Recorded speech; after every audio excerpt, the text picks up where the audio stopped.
Komisi Pemberantasan Korupsi mengamankan sejumlah barang bukti berupa dokumen dan bukti elektronik saat penggeledah ruang Rektor Universitas Syahkuala Profesor Marwan pada Jumat 7 Oktober 2022 lalu.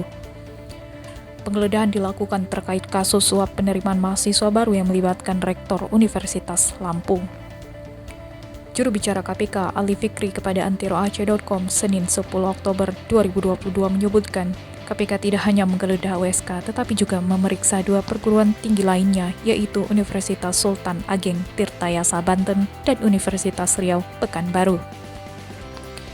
Semua bukti yang telah disita oleh KPK, kata Ali, akan dianalisis kembali dan ditanyakan kepada para saksi dan tersangka untuk menjadi kelengkapan berkas perkara.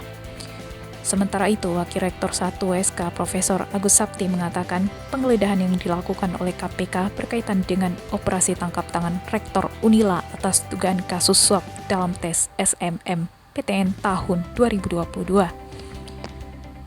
Saat itu, kata dia, yang bertanggung jawab adalah Untirta, tapi karena gagal di hari pertama sehingga panitia SMM-PTN meminta USK untuk membantu sehingga data kelulusan mahasiswa baru ada di server USK. Agus Sapti mengaku KPK turut menyita dokumen data yang ada di server.